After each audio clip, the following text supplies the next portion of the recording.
when she delivered to me, when she came in January, that I want to go in month of May for this particular, and I have taken that resolve. I said, okay, very nice. You have got a lot of mental power.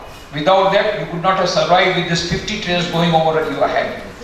You have got that tremendous willpower. And now Swami Vivekananda's blessings will be there, God's blessings will be there, and I am very sure that you will meet your objective. And then I gave the book, I gave a photograph of Swami Vivekananda along with the photograph of Sri Ramakrishna and Sarada Devi, and I told this will be constantly with you. Whenever in low spirit, just have a look at the photograph and you will get energized. I gave that photograph and she took that photograph right up to Mount Everest. She took that small book also of Swami Vivekananda along with her. She was in constant touch with me when she was in base, when she was started for going to base camp. At that time she divulged to me that these Tatas have got sponsored, they have sponsored me, but my leg, artificial leg is not proper, and I was thinking to have a better leg, a new leg, but they are not sponsoring. I said, how much it will cost? She said, about 1 lakh rupees. Or at the most 75,000 rupees, minimum 75,000 rupees. I said, don't worry. If at all you cannot go to Mount Everest, I will see to it that it will not be the reason that you could not get the artificial leg. That I will see to it. And then I just took some money, I just begged some money from some devotees and whatever small amount we could give. I sent that money, immediately transferred to her account, and with that she got so much relief. She said, Swamiji, I am now feeling confident. I have got a new leg with me. If the old leg goes away, I have got an artificial leg. And then I said, whenever you have got low spirit, you just look at the photograph of Swami Vivekananda, read the book of Swami Vivekananda. She was in constant touch with me till the base camp. After the base camp, there is no touch, no mobile, nothing works there. So just 2 days before she climbed, 3 days before she climbed, she said, I am taking the photograph with me and I am in high spirits and I am determined to conquer it in spite of all the difficulties. So when I got the news, but I must say, she has told her success story. This success story has come because of her willpower, because of her hard effort, because of her mental power. But added to that is the divine grace of God, the divine grace of the blessings of the great saints. But one more thing is a constant support of her brother. And I must please rise.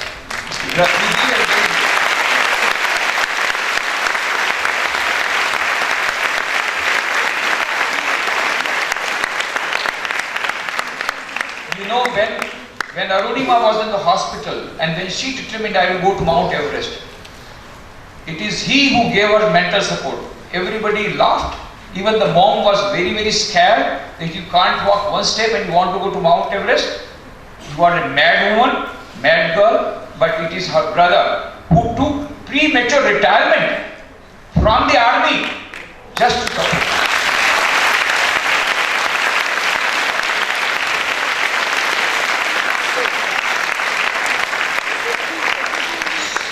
So that is why I must give thanks to her brother, and her brother also deserves equal appreciation. So he was also in constant touch with me when the contact with Arunima was lost. He said, I am in touch with the Nepal government and telecommunication, and he gave me the first news that Arunima has conquered Mount Everest. And I was very happy. Then I told the media people that Swami Vivekananda's photograph is now there on Mount Everest along with their Indian flag. But later on, second day when I talked to Arunima directly, she said, no, it is not only photograph of Swami Vivekananda, it is also Ramakrishna and Sarada Devi. All the three are there.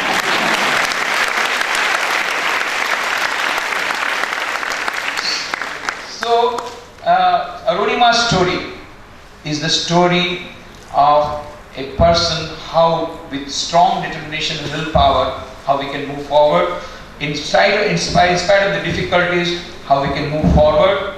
So, we just give a really very big hand to Arunima Sinha. Thank you.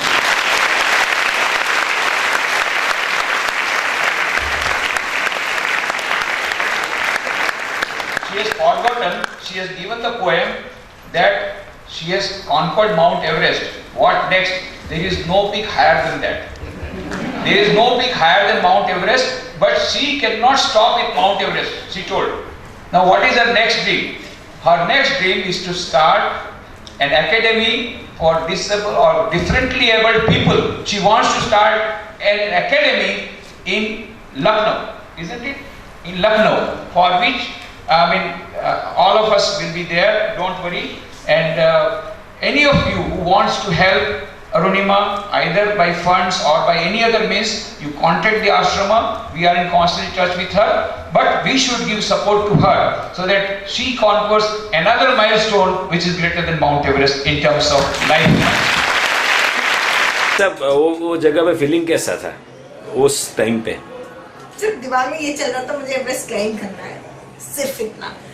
हाँ, जब ये लगता है कि अब शायद हम जिंदा ना रहे तो अपने परिवार की याद बहुत आती है। अच्छा, बहुत बहुत ज्यादा आती है। हाँ, फैमिली की याद आ रही थी, सबकी मम्मी की याद। और कितने मोमेंट थे, कितने मिनट्स थे? हम वहाँ पे करीब 8 से 10 मिनट रहे होंगे। 10 मिनट सिर्फ? वो उस 10 मिनट के लिए कितनी मेहनत करता है। सुनो, पर ये सोच लो तुम 10 मिनट रही, उसमें तिरंगा लगाया, है ना, ये सब किया। यस। उस समय उसको ठाकुर माँ स्वामी जी का फोटो याद आया जो मैंने दिया था। That is most important. और उस समय पहाड़ खोदा। यस। पहाड़ खोद के उसकी पूजा की। ये कौन करेगा मेरे को बता। हम लोग ने यही डिस्कस किया कि कितना स्टेडी माइंड कि वो समय पे याद आना, नहीं तो आदमी लास्ट मोमेंट पे नहीं, हम कुछ चीजें नहीं भी बताए हैं आज तक, महाराज जी को भी शायद नहीं पता होगा। आज हम बता रहे हैं कि ये बात याद आ गई मुझे। एवरेस्ट का पत्थर तक लेके हम आए हैं। शेरपा से बोले कि मुझे पत्थर चाहिए, मतलब वही जो आपने पूरे याद कर, तो मुझे याद था मुझे पत्थर। बोले पत्थर कैसे मिलेगा, चलो मर रही हो चलो नीचे। नहीं मुझे पत्थर चाहिए। नहीं माना, फिर आईसेक्स से माथाड़ से ऊपर किनारे साइड जिस साइड में धूप रहती है तो टूट गया कुछ पार्ट, तो वो उठाया हमें बैग में डाल दिया, तो बहुत भारी हो गया था। मैंने इतना सारा क्यों डाल दिया, अभी आप चल नहीं पा रहे हैं हम।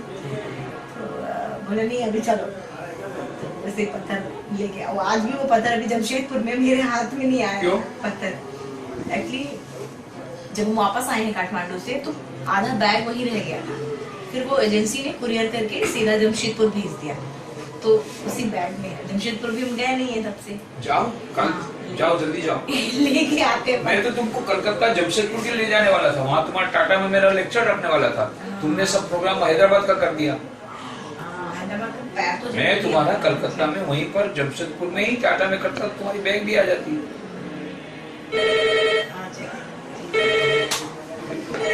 बाकी अगर मंगवाना है तो मैं कुरियर, मेरा एक है, मेरा पर्सन है, he will bring that thing. जो आपका जो एड्रेस पे चाहिए वहाँ पे आ जाएगा, खाली फोन करना है कि यहाँ पे भेजो, दैट्स इट। इतना मतलब है हमारा बिजनेस। अमूल व्यास का उनका ऐसा कहना है कि अगर आप बोलोगे डेड बॉडी लाना है, इवन डेड बॉडी, वो आपके डोर स्टेप हम आके रख देंगे। This is business. वीरेन भाई को पूछ लेना, अमूल सर लिखते चलेगा। ये हमारे की वाकई में गुजराती लोग बिजनेस करते हैं। उस वक्त दूसरी फीलिंग क्या थी? वो 10 मिनट के लिए जो फीलिंग है ना, वो मेमोरेबल है आपके लाइफ में। उसने मेरे को ये तुम बता कि जब उस समय तुमको ये तो पता था तुम मरने वाली हो, तो ऑक्सीजन तो खत्म हो रहा था, ठीक है ना। अच्छा, उसके बाद में तुमने ये तिरंगा, तो तुमने कहा था कि मेरे को लगा कि चलो मरना है तो पहले तिरंगा लगा कि फिर मर जाऊंगी, इतना तो ऑक्सीजन है कि मैं तिरंगा अपने देश का लगा दूं। ये तुम्हारी भावना आई, ये तो आई अप्रिशिएट दैट भावना। और उससे तुमने क्विक डिसीजन लिया कि ठीक है, शेरपा आए कि ना आए, मैं आगे जाऊंगा, तिरंगा लगा के मर जाऊंगा, ठीक है। तिरंगा लगाया, फिर तुमने 2 मिनट का सीडी बनाया कि मैं आज इतनी खुश हूँ कि मैं बता नहीं सकती।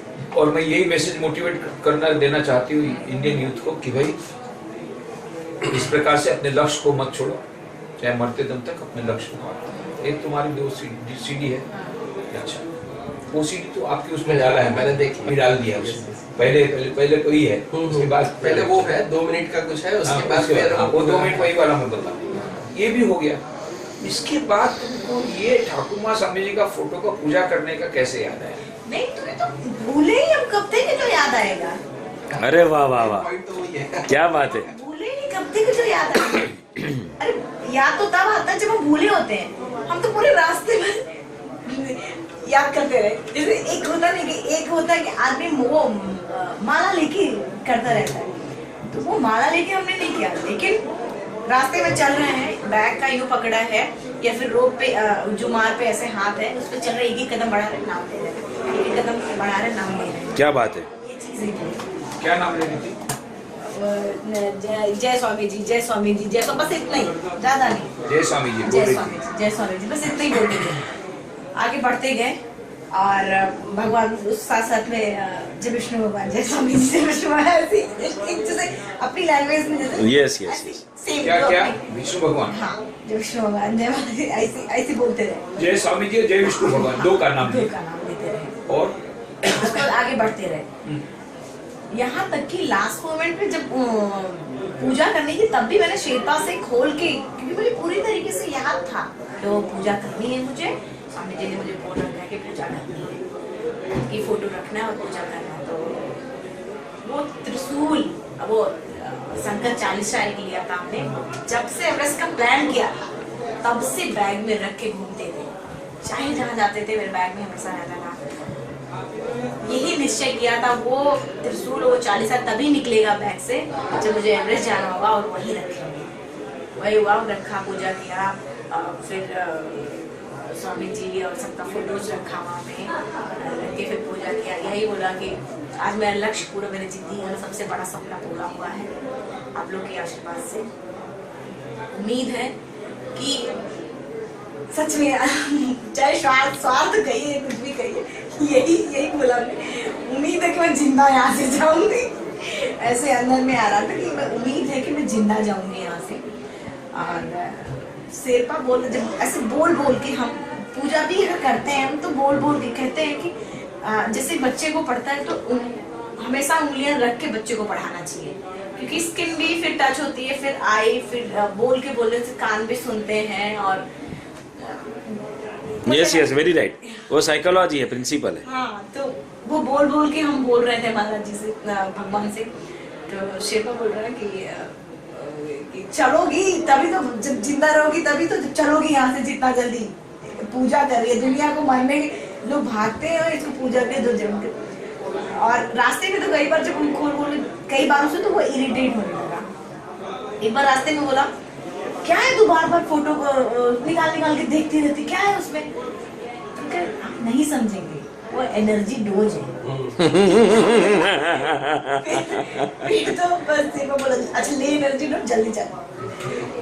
वो क्या है कि पीछे से फोटो तो निकाल लेती थी, देख लिया, कोई भी एक कॉर्नर है जहाँ खड़ी रह सकती, फोटो देख लिया, एनर्जी भी लिया, फिर वापस तो नहीं रख सकते क्योंकि चेन बंद करना पड़ता है। और शेरपा को बोलते थे तुम चेन बंद कर दो, बोले ये क्या हमको बार बार परेशान कर रही, क्या है इस फोटो में?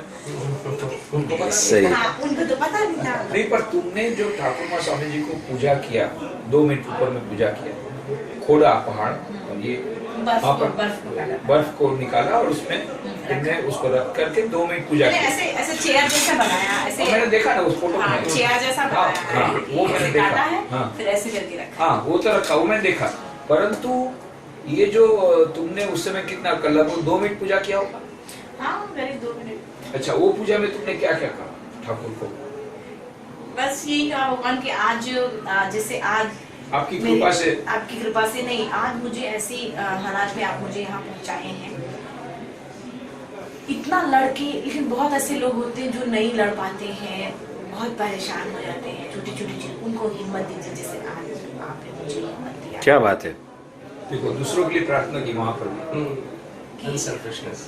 मुझे जैसे आज मुझे हिम्मत मिली, वैसे सबको भी हिम्मत दीजिए, क्योंकि वाकई में मुझे तब पता चलता है जब पहले तो मुझे लगता था कि मेरा पैर कट गया है बहुत, लेकिन जब उससे भी ज्यादा लोगों को मैंने देखा था हॉस्पिटल में, मुझसे ही लोग मिलने आते थे, एम्स में ही। पहले हम बहुत रोना धोना करते थे कि मेरा पैर कट गया, ये वो, हॉस्पिटल के दौरान। लेकिन उसी 4 महीने के दौरान में कुछ ऐसे लोग भी मुझसे मिलने आए कि मुझे मेरा दर्द तो कुछ है ही नहीं। वहाँ पे जाके मतलब ये चीज बोला कि हम कब, क्योंकि हम उनके लिए कुछ कर नहीं पाए, ये अंदर में था कि भगवान कभी जिंदगी रही तो जरूर उनके लिए हम कुछ करेंगे। और वही बोला वहां पे कि वो लोग इतना परेशान है, इतना तो उसके बाद भी जिंदगी जी रहे हैं। तो जैसे आपने मेरी मदद की है, उससे आप उनकी भी मदद करिए, उनको भी आगे ले आइए।